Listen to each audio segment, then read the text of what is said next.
Hi, and welcome to the Green and Gold Show. I'm your host, Daniil Anselmi, and with me today is the dynamic duo of Jordan Greenlee and Doug McLean, play-by-play and color commentary for Golden Bears and Pandas basketball. Now, Jordan, Bears basketball, currently holding down a playoff spot, lost a large core of their team over the past 2 seasons. What's working well for them right now? Well, first off, Daniil, you've already credited us too much calling us the dynamic duo. We just try and keep things on the games, but absolutely, things have surprisingly turned around for the Golden Bears basketball team.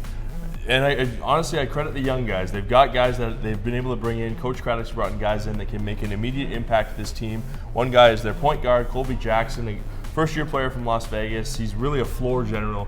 Kind of runs everything through him, talks it up. He's the prototypical point guard, and he really runs things for the Bears. Another guy, Doug, is Brody Clark, a guy who wasn't able to play last year due to injury, but has stepped in and made an immediate impact this year. Yeah, and I think we've seen just how versatile he is. A big body, he can play down low, but he can put the ball on the floor, and we've seen him penetrate right from the top of the lane, spin moves in the lane, and score. So he's a dynamic player at both ends of the floor. Still young, but he's had a really good start to his Golden Bear career. And the other thing, Daniil, is vets who haven't really played much in past seasons because of the superstars, the Jordan Bakers, last year the Joel Friesens and the Sarsafas of the past, Kenny Otieno.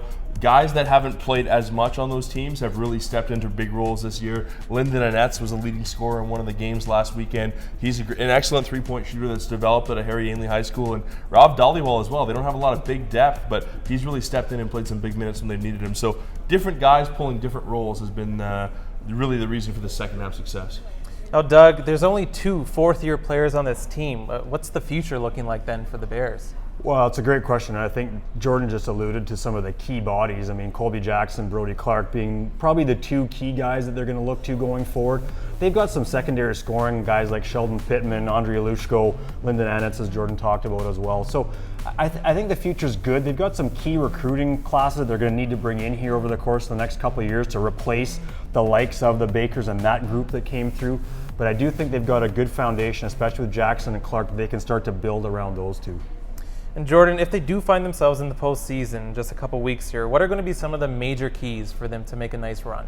Well, Daniil, I think they will. I mean, they've got a 4-point lead right now heading into the playoffs. They've got an opportunity, a big weekend here with Saskatchewan. But if they do get in, it's going to be consistent efforts. And Doug and I have seen it throughout the year. They've definitely had games where we are, jaw dropped off the floor just looking at the potential that this team has, but they've also had problems finding consistent 40-minute efforts, and whether it be a bad third quarter or a bad fourth quarter or trouble finding the ability to finish a game, they just need to put a full 40-minute effort in, and one of the keys to that is Mamadou Gueye. He is their go-to scorer, and we've seen him have really great nights, and we've seen him have really off nights. So seeing if he can elevate in a key situation like that would be definitely the game changer for them in the playoffs. If he can play a full 40 and them as a team, they can have consistency. Now, meanwhile, the Pandas are on a 10-game win streak, 16-1 on the season. Doug, why so dominant? Oh, that's a great question. I think and even ask Todd Edwards, I mean, he wasn't sure what he had going into this season, to be honest with you, and he knew he had a really strong backcourt in the likes of Jesselyn Fairbanks, Renee Byrne, and Megan Wickstrom, and they have been the key scorers so far this year for the Pandas. But I think the surprise has been their front court, and their bigs have played extremely well for them, and they're young. Brianna Carline in her 3rd year of eligibility, but first year as a Panda.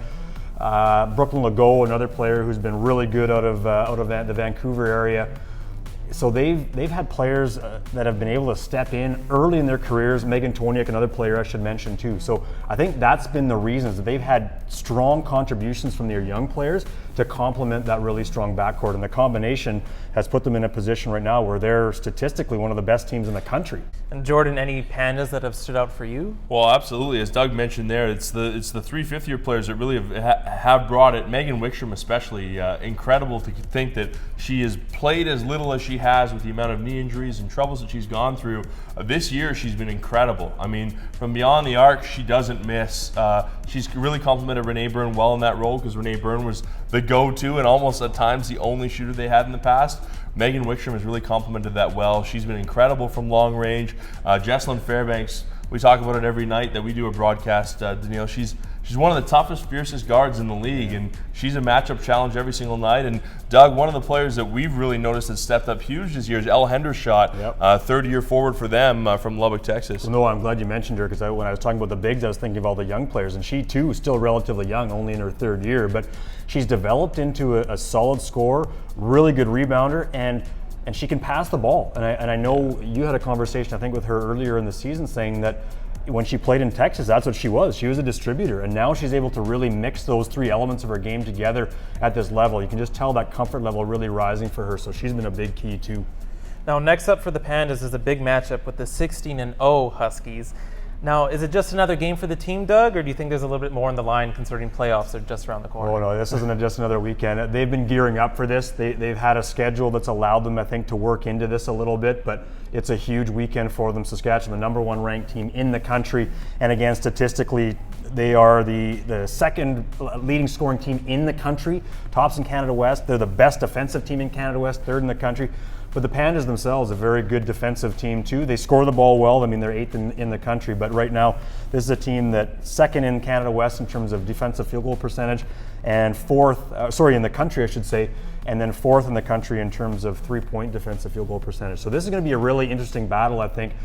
Saskatchewan, a team that has really been able to balance their scoring. Dallas Emerson's been their star. She's still a very dominant player for them, but her numbers are down, and that's because they've been able to spread the ball around a little bit more. She's played every game, and yet they've got a really good mix of talent, and that's what's going to make this a really tough weekend for the Pandas, but a good test, and one that I think that they're ready for. Now, one last home regular season game for both teams. It's Saturday, February 20th against Calgary. For Jordan Greenlee, Doug McLean, and myself, this is the Green and Gold Show, and we'll see you next time.